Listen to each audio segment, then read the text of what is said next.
नमस्कार. शंखनाद न्यूज चॅनलच्या या विश्लेषणाच्या कार्यक्रमात मी सुनील गुहीकर आपलं सगळ्यांचं स्वागत करतो. राज्यात सध्या जो ओबीसीच्या राजकारणाचा मुद्दा सुरू आहे त्यावर आज आपण चर्चा करणार आहोत. आपल्याला सगळ्यांना आठवत असेल की मध्यंतरीच्या काळात काँग्रेसचे नेते राहुल गांधी यांचा एक व्हिडिओ सगळीकडे फिरला, ज्याच्यात लोकसभेतलं राहुल गांधींचं ते भाषण सगळ्यांनी ऐकलं.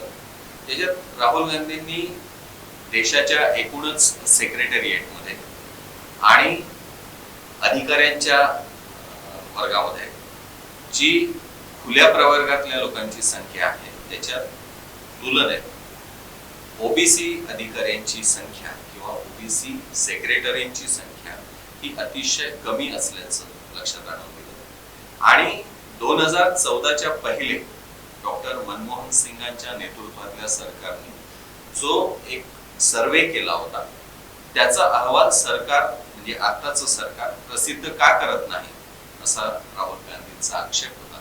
इतकंच नव्हे तर त्यांनी सध्याच्या सरकारला एक धमकी पण दिली होती की तुम्ही तो अहवाल जाहीर करा नाहीतर आम्ही करू. आता हा सगळा घटनाक्रम बघितल्यानंतर आपल्याला असं लक्षात येतं की काँग्रेसला ओबीसीच्या हिताची आठवण नेमकी आताच कशी झाली. 2024च्या निवडणुकीचा उद्देश त्याच्या समोर आहे का? पुढ्यात जी निवडणूक होऊ घातली आहे ती डोळ्यासमोर ठेवून राहुल गांधीला किंवा एकूणच काँग्रेस पक्षाला ओबीसीचं हित आता आठवायला लागलं आहे का, असे अनेक प्रश्न या संदर्भात उपस्थित. काँग्रेस आणि भाजपा खर तर राजकारण सगळेच करतात. ओबीसीचं राजकारण अमुक एक राजकीय पक्ष करतोय आणि दुसरा करत नाही असा दावा कोणीच करू शकत नाही. राजकारण सगळेच करतात. मुळात या मुद्द्यावर खरोखर काम कोण करताय आणि नुसतंच राजकारण कोण करताय असा मात्र प्रश्न नक्कीच उपस्थित होतो. आपण एकीकडे संघ आणि भाजपा आणि दुसरीकडे काँग्रेस आणि मग तिसरी आघाडी अशी जी विभागणी आहे राजकीय पक्षांची किंवा राजकीय विचारधारांची, त्या सगळ्यांवर जर नजर टाकली, त्या सगळ्यांचं अवलोकन जर केलं तर आपल्या असं लक्षात येईल की साधारणतः हा संघ आणि भाजपा या परिवाराशी संबंधित जे लोक आहेत त्यांनी ओबीसी या मुद्द्यावर राजकारण केलं नाही असं कोणीच म्हणू शकणार नाही, पण त्याच्यावर काम देखील सुरू केलेलं आपल्याला दिसतं. आपल्याला आठवत असेल किंवा सांगितलं पाहिजे की साधारणतः 1972 मध्ये राष्ट्रीय स्वयंसेवक संघाची एक चिंतन बैठक झाली. ती जवळपास 10 दिवसांची ती बैठक होती आणि तत्कालीन सरसंघचालक गोळवलकर गुरुजी हे त्या बैठकीच्या अध्यक्षस्थानी होते. आणि एकूणच हिंदू समाजातल्या ज्या वेगवेगळ्या जाती पंथ आहेत त्यांचा विचार करून या सगळ्या घटकांना समाविष्ट करून घेत सर्वसमावेशक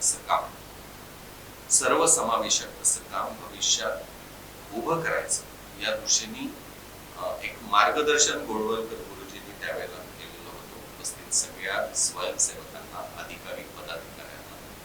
आणि नंतरच्या काळामध्ये त्या दृष्टीने काम सुरू झालेलं, काम उभं झालेलं आपल्याला दिसतं. आज भारतीय जनता पक्षामध्ये किंवा संघाच्याही एकूण रचनेमध्ये ओबीसी आणि इतर घटकांचा जो समावेश आहे, जो सहभाग दिसतो, हा त्याचा परिणाम आहे.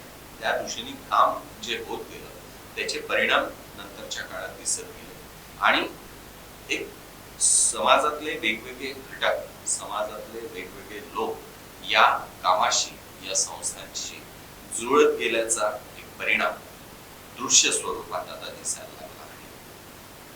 भाजपाने काय काम केलं असेल तर भाजपाने वेगवेगळ्या या जाती पंथातल्या लोकांना निवडणुकीतली उमेदवारी दिली, त्यांना पक्षाशी जोडलं, पक्षाच्या संघटन रचनेमध्ये या वेगवेगळ्या घटकांना स्थान दिलं गेलं.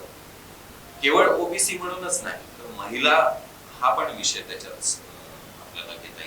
की महिलांची पण त्यांचं प्रतिनिधित्व जे आहे तेही कसं वाढवता येईल, त्यांना संधी कशी देता येईल, त्यांना कसं सहभागी करून घेता येईल वेगवेगळ्या कामांमध्ये, वेगवेगळ्या उपक्रमांमध्ये, अगदी विधान परिषदेपासून, विधानसभेपासून तर संसदेच्या दोन्ही सभागृहांपर्यंत त्यांची संख्या कशी वाढवता येईल या दृष्टीने प्रत्यक्षातलं काम संघ परिवार आणि भाजपा यांनी केलेलं आपल्याला दिसते आणि त्याचा परिणाम पण पुढच्या काळामध्ये दिसून येतो. याच्या नेमकी उलट स्थिती काँग्रेस आणि इतर पक्षांची आहे. थोडंफार बिहारमध्ये नितीश कुमारांनी जे काम केलं, हा त्याला अपवाद आपल्याला म्हणता येईल की नितीश कुमारांनी अगदी जातीनिहाय जनगणना जी आहे, जो सध्या मुद्दा आता सगळीकडे गाजतो आहे, नितीश कुमारांनी प्रत्यक्षात ही जनगणना त्यांच्या राज्यात घडवून आणली आणि मग त्या दृष्टीने राजकारण त्यांचं सुरू झालं. त्या दृष्टीने वेगवेगळ्या गटांना जे प्रतिनिधित्व आहे, उमेदवारी आहे, ती संख्या लक्षात घेऊन ते काम करतात. तर एक त्या जनगणनेच्या अहवालाचा राजकीय दृष्टीने उपयोग करणं जे आहे ते नितीश कुमारांनी केलं. आता देश पातळीवर हे व्हायला हवं आहे असं सगळ्यांचं म्हणणं आहे की जातीनिहाय जनगणना झाली पाहिजे हा खरंच मुद्दा आहे. कारण त्याच्याशिवाय वेगवेगळ्या घटकांना सवलती कशा देता येईल, वेगवेगळ्या घटकांना सहभागी कसं करून घेतलं जाऊ शकेल, त्यांना काही योजना त्यांच्यासाठी तयार करायच्या असतील तर त्या कशा तयार होतील, त्यांना त्याचा लाभ कसा देता येईल, हे सगळ्या ज्या गोष्टी आहेत त्याच्यासाठी ती जनगणना आवश्यक आहे.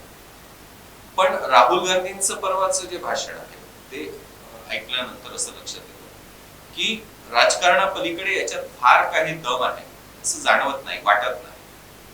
कारण जो अहवाल मनमोहन सिंगांच्या काळात तयार झाला होता तो जाहीर करायला यांना कोणी अडवलं होतं? तो काँग्रेसने तेव्हाच का नाही जाहीर केला? सगळं काही सत्ता त्यांच्या हातात होती, अधिकार त्यांच्या हातात होते, तर मग त्यांनी त्याच वेळेला ते जाहीर का नाही केलं? आज राहुल गांधी ज्या ताकदीने म्हणतात, धमकी देतात की तुम्ही जाहीर करा नाही तर आम्ही करू, ज्या वेळेला तुमच्या हातात अधिकार होते तेव्हा तुम्ही ते का नाही केलं? आणि मधला आता 2014-2019 ची निवडणूक झाली, आता 2024 ची निवडणूक नजरेच्या टप्प्यात आहे.